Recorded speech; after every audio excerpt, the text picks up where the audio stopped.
If you are looking for bets for UFC Vancouver this weekend, look no further. How we doing, everybody? My name is Young Pasty, aka the White Boy Wonder, aka the whitest in the land. And I am here today to give you all of my official bets for UFC Vancouver. I got 6 bangers coming your way today, okay? I'm super excited to take advantage of all of these great betting opportunities. Woo! Now, as we always do, we have to recap last week. Pulling the results up here right now, and we had a losing week, unfortunately, at UFC Rio.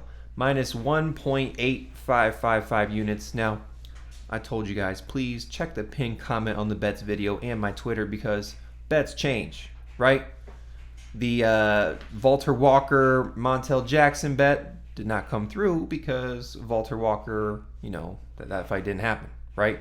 And I'm not going to put a straight money line bet like minus 320 on Montel Jackson. All right, so we cancel that bet. And then Lucas Almeida comes in with a broken right hand, right? Obviously, I would not have bet on Lucas Almeida if I did not know he had a broken, if I knew he had a broken hand, right? So we cash that bet out and we cancel it. So that's why we end up with only 5 bets here. And that's why I say check the pinned comment on this video and my Twitter to see any updates, right? But minus 1.8555 units last week. We hit bet number 3, the 3-pick parlay of the week, okay, as we usually do. And then we hit bet number 2. However, Clayton Carpenter. What a letdown. I'm off the Clayton Carpenter train, guys. I am off the Clayton Carpenter train. He is no longer one of my boys, unfortunately. Stuart Nickel looked bad out there, okay? Also looks super undersized. I don't know what Lucas Rocha was on. All right, dude looks super juiced to me. And then the Mateusz Gamrot versus Charles Oliveira, man. Yes, I was one of the dummies who bet on Mateusz Gamrot. All my points to him winning, they were out the window. All right, Charles Oliveira just handled that fight. So a losing week. We can't have a winning week every single week, but I do my best to bring you that winning week. We end almost minus 2 units, minus 1.8555 units. But that's last week, all right? But, I stay transparent. That's why I always post the results. But we move on from last week, and we move into this week for UFC Vancouver. My 6 official bets for the week. We sort these in confidence, okay? So bet number 1 is always my most confident play of the week, and then it moves on down from there. So let's get to it. Bet number 1 for UFC Vancouver, my most confident play of the week. Little 2-pick parlay. All right. Azamat Bekoev, Hyun Sung Park. Minus 114, 2.25 units. We're getting a good number for kind of combining both these guys together. Let's get to it. First fighter, Azamat Bekoev. Going up against who? Yousri who really didn't look that good against Marco Tulio. Bekoev looking great, 2 straight knockouts, trained with a good gym. Also has grappling and wrestling that we really haven't seen on display too much because he's just knocking people out. And if you are like scared or concerned about the height difference, don't be, okay? Bekoev has faced people in the past that are taller than him and he's able to close distance and he's able to knock them the hell out. That's what I think he does here on the feet or on the mat.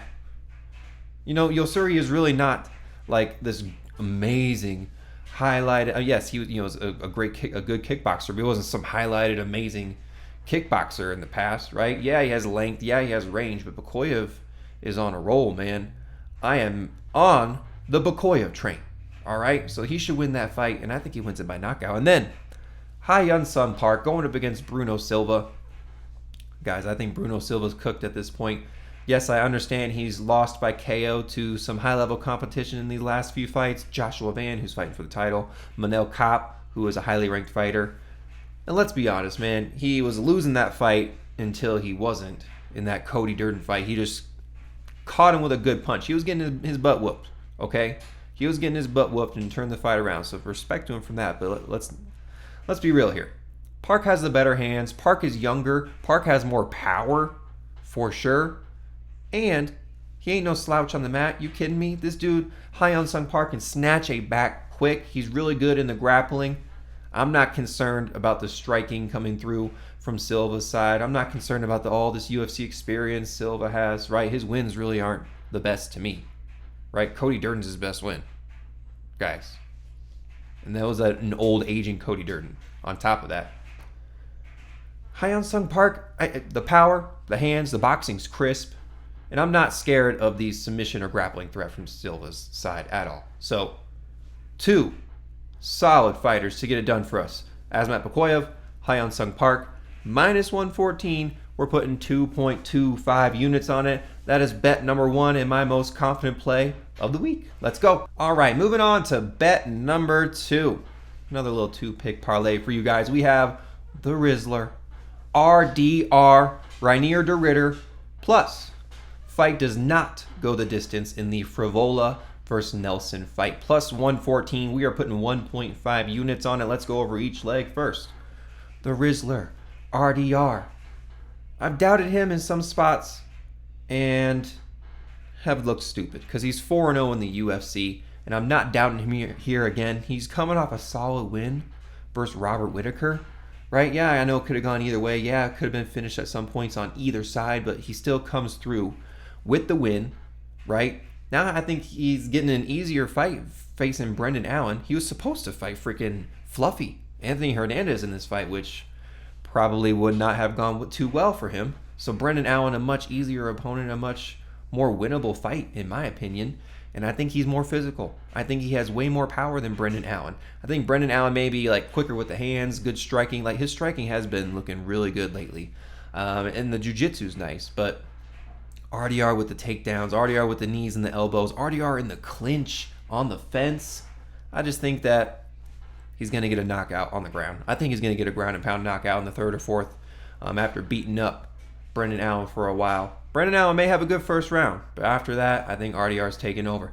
So that's the first leg. Second leg, fight does not go the distance in the Frevola versus Nelson fight. I mean, both of these guys have power, knockout power, and both these guys are a little bit chinny. What is that a recipe for? A finish, right? Frevola just comes in wild and crazy, so he can knock out Nelson that way.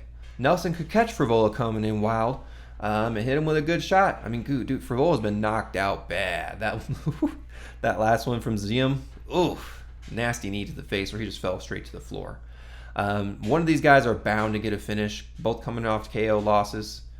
Frevola's been living or dying by the KO. His last 6 fights have either, won or lost by KO. So he's living or dying by the KO over there. We're adding this on to the RDR to get a plus money number, and I like it, guys. RDR plus fight does not go the distance in the Frevola versus Nelson fight. Plus 114. We're putting 1.5 units on it. That's bet number 2 of the week. Let's go. Alrighty. Moving on to bet number 3. You guys know what it is. The 3-pick parlay of the week. We find 3 good legs, put them all together to get a good number. Now, if you guys are new or if you have not, please click that subscribe button. We are on the road to 400 subscribers. I just hit 340 here a few days ago, so we're 60 away. So I would appreciate it if you could click that subscribe button for me. Let's get into the 3-pick parlay of the week. Bet number 3. We got Drew Dober money line. We got Stephani Luciano money line. And to cap it all off, the over 1.5 rounds in the Zahabi versus Vera fight. Minus 120. We're putting 1.2 units on it. Let's get into it. First leg, Drew Dober.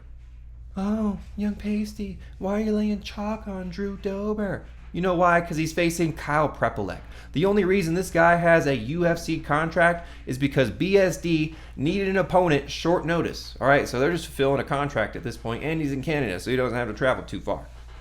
Drew Dober has much more UFC experience. I don't think Drew Dober is cooked at this point, right? Has power in the hands, good striking, training at elevation, good cardio.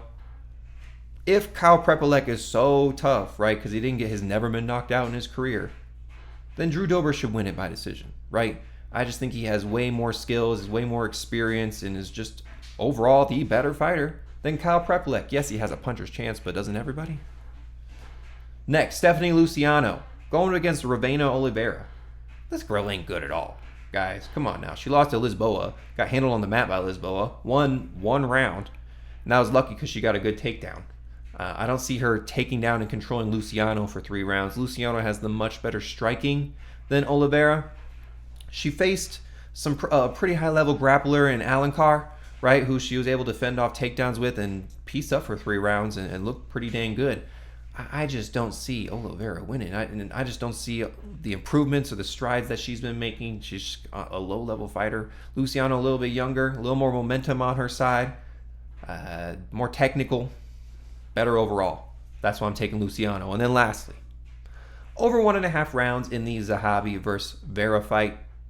Both kind of on the older side, right? In their later 30s here. Actually, Vera's not that old, to be honest with you. Fighter models, yeah, but not. Zahabi's actually the older fighter.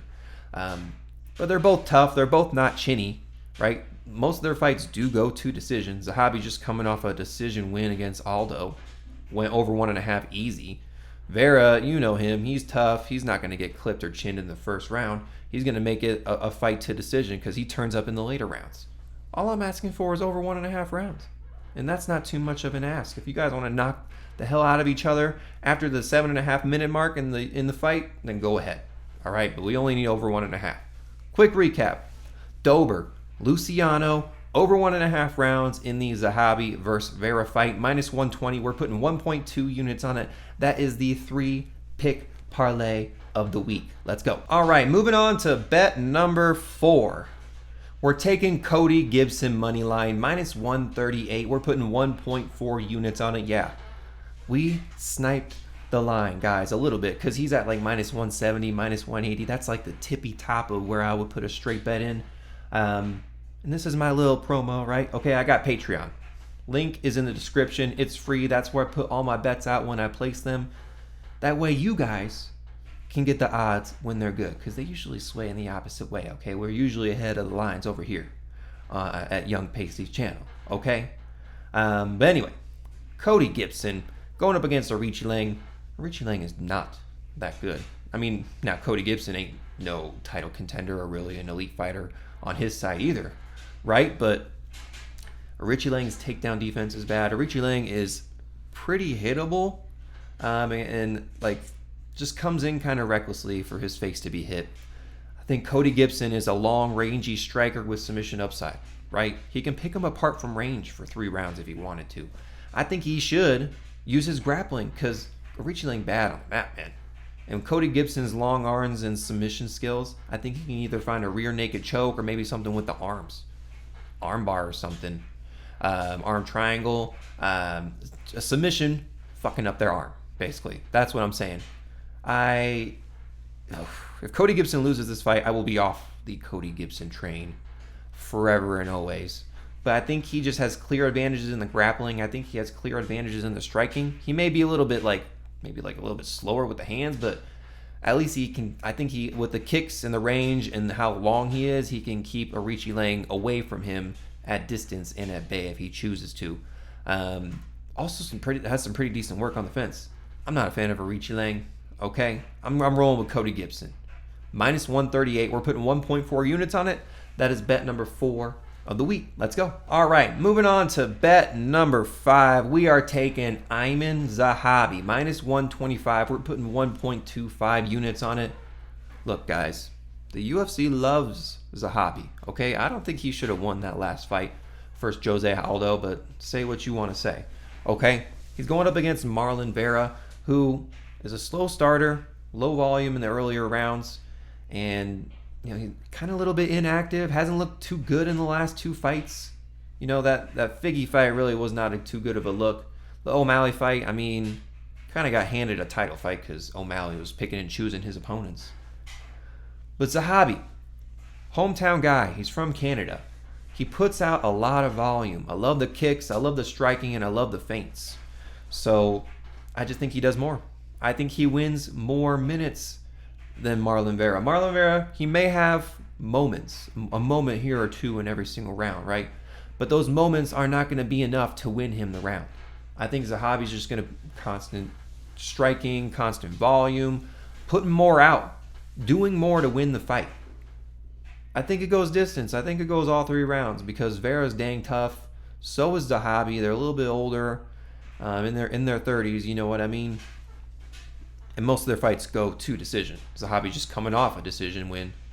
Vera coming off 2 decision losses and a bunch before that. You know what I mean? Other than him. And that Dominic Cruz knockout. I just rewatched it the other day. It's so nasty getting that foot to the face. But I got faith in Zahabi to take this home. Minus 125. Not too bad of a price to pay. We're putting 1.25 units on it. That is bet number 5 of the week. Let's go. All right, moving on to bet number 6, our last bet of the video. We have Azamat, Bekoev, and RDR. Plus 102. We are putting 1 unit on it. Yes, we are doubling down on these fighters. We're taking a leg from bet number 1. We're taking a leg from bet number 2. And making it bet number 6. God damn it, that's what we're doing. I have faith in both of these guys. I explained my reasoning earlier. Okay? This is in the slight chance, hopefully not, that either Park or the Frevola versus Nelson fight sells on us on either bet number 1 or bet number 2. Now, I have done this method before, and it completely fucked me, right? Because I doubled down on someone, and they doubled down on losing to, the fights. So, not happening this week, though. All right, bet number 6. Even though it's the last one, I'm still very confident in it. I'm confident in all my bets. Gosh, dang it. All right, and that recaps, or that ends, all of our bets here for UFC Vancouver. 6 official bets, potentially more, okay? Check the pinned comment, check my Twitter for any updated plays, added plays, or deleted plays, okay? I am super excited for UFC Vancouver. There are a lot of good fights. And next week we got a pay-per-view too with a bunch of good fights. And I don't know if you've seen UFC 323. Oh, all the announcements for that. My gosh, I'm super excited for UFC 323. But we're going to have a good week up in Canada, eh? Oh, Canada. Even though I'm wearing a Sacramento Kings jersey. Go Kings, by the way. Yeah, super excited for this week. Again, if you guys are new, click that subscribe button. We're on the road to 400 subscribers, so I would really appreciate your support. And lastly, Patreon is free. Links in the description. That's where you can see all of my bets when I place them. Okay, I don't put them out. I don't place the bets right before this video starts, right? We put them in earlier in the week. Got to get the odds when they're good, because they always sway in the opposite way. Young Pasty. Out. Let's go.